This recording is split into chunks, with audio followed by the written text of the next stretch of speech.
pagi, salam tandan peduri untuk seluruh petani sawit swadaya. Hari ini kita berjumpa lagi dengan channel petani sawit milenial.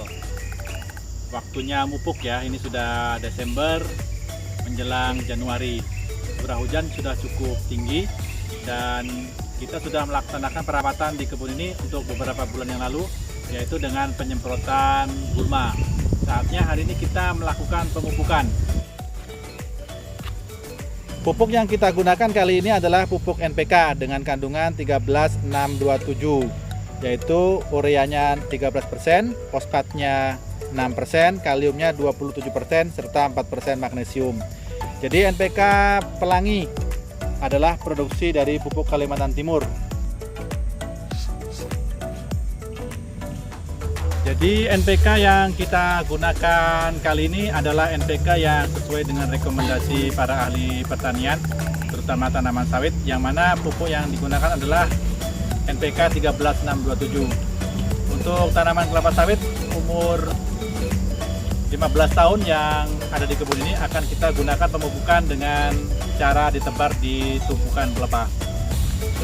Seperti ini bentuk pupuknya.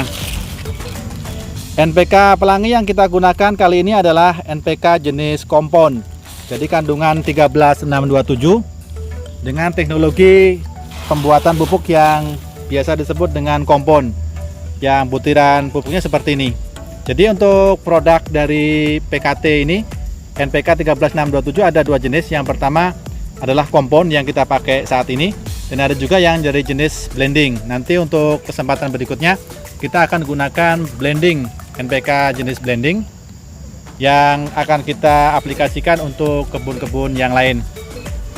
Seperti ini cara pemupukan yang akan kita lakukan untuk kebun ini.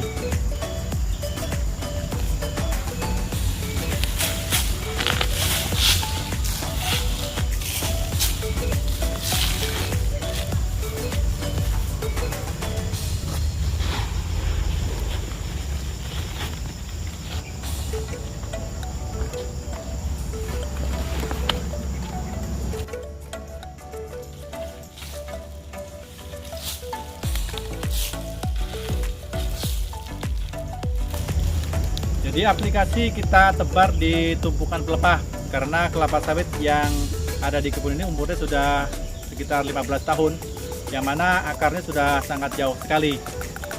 Ditambah lagi saat ini musim hujan di Desember tahun 2020. Dikhawatirkan apabila kita tebar di area piringan dan setelah pemupukan terjadi hujan deras, maka pupuk yang kita berikan bisa hilang.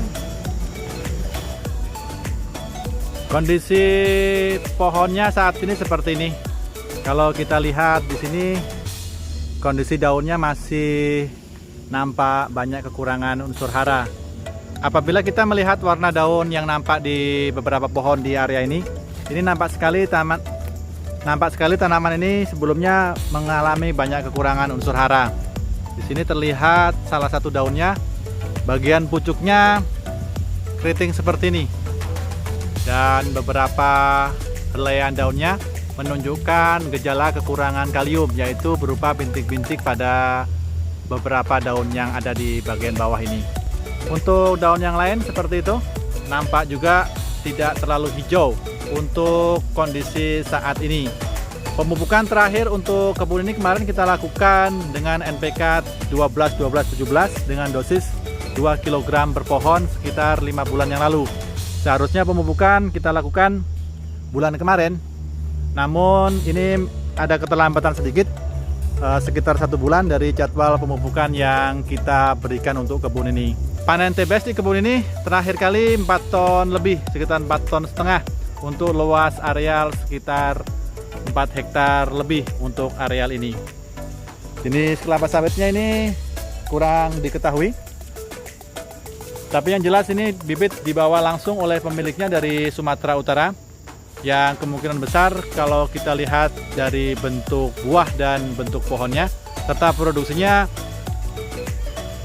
bibit yang ditanam di kebun ini termasuk jenis unggul, karena panen di kebun ini kalau perawatannya maksimal pernah didapat 10 ton dari 4,5 hektar. Namun untuk beberapa tahun terakhir pemupukan tidak dilakukan dalam 2 tahun terakhir, sehingga tanaman mengalami penurunan produksi. Dan mulai tahun 2020 di pertengahan ini kita sudah melakukan pemupukan dan perawatan. Untuk selanjutnya di 2021 nanti akan kita teruskan pemupukan menggunakan NPK 13627 dengan dosis per tahun sebanyak 6 kg per pohon. Gulma yang ada di kebun ini sudah kita semprot 2 bulan yang lalu. Seharusnya 1 bulan yang lalu pemupukan sudah kita lakukan untuk kebun ini. Dan ini kemarin hasil penyemprotan yang terakhir yang terlewatkan pada penyemprotan terdahulu. Ini sudah nampak mati dan rata seperti ini. Jadi penyemprotan yang kita gunakan terakhir kali di sini adalah menggunakan larutan induk yang mana berbahan baku 2 liter glifosat, 1,5 liter garlon, 125 gram metafuron, dan 1 liter agristik yang kita campur dengan 10 liter air. Kemudian dari larutan 10 liter tersebut kita gunakan 200 ml untuk penyemprotan tiap tangkinya. Dan seperti ini hasil penyemprotan yang kita lakukan untuk gulma yang ada di kebun kita. Jadi kalau kita lihat seluruhnya, kondisi pohonnya masih kurang subur. Namun untuk panen terakhir kemarin sudah mulai meningkat. Dari sebelumnya hanya panen di kisaran 2 atau 3 ton selama 6 bulan kemarin. Dalam 2 kali panen terakhir sudah meningkat menjadi 4,5 ton dan 5 ton untuk panen yang sebelumnya kemarin, bulan kemarin. Panen untuk 2 rotasi kemarin sudah meningkat, yaitu panen di bulan Desember awal dan di November kemarin sudah mencapai angka 4 ton dan 5 ton.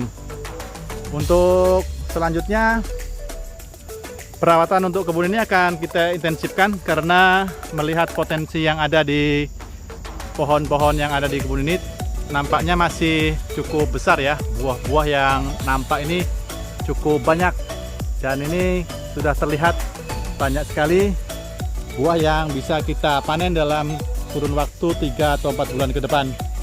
Jadi pemupukan yang kita lakukan 5 bulan yang lalu menggunakan NPK 12-12-17 di kebun ini nampaknya cukup berhasil ya, meskipun komposisinya belum maksimal, yang mana seperti ini kondisinya saat ini. Mudah-mudahan nanti dengan pemupukan yang kita lakukan dengan menggunakan NPK 13627 merek Pelangi dari produksi pupuk Kalimantan Timur, kondisi tanaman akan semakin subur dan bisa meningkatkan lagi produksi hingga di atas 5 ton untuk 1 rotasi panen.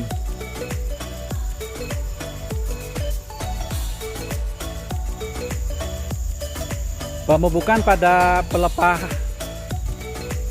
baru kita aplikasikan pertama kali untuk kebun ini. Sebelumnya pemupukan kita lakukan pada area piringan. Dengan kondisi lantai kebun seperti ini, maka kita akan nanti buktikan bahwasanya pemupukan pada pelepah ini seberapa efektif dalam meningkatkan produksi kebun kelapa sawit dengan dosis 2 kg per pohon. Komposisi NPK 13627 dari merek Pelangi ini kita harapkan mampu meningkatkan produksi kelapa sawit di tahun 2021. Demikian kondisi awal untuk pemupukan pertama di tahun 2021 yang kita mulai di Desember 2020. Mudah-mudahan bisa meningkatkan produksi dari TBS di kebun ini. Target kita bisa menghasilkan rata-rata panen di atas 5 ton untuk 3 atau 4 bulan rotasi panen ke depan. Yang mana apabila hal tersebut tercapai, maka pemupukan yang kita lakukan berhasil untuk kebun ini. Karena ini kita lihat nampak di beberapa pohon, hampir semuanya nampak buah-buah yang muda seperti ini, yang diharapkan bisa optimal pertumbuhannya sehingga bisa mencapai produksi maksimal.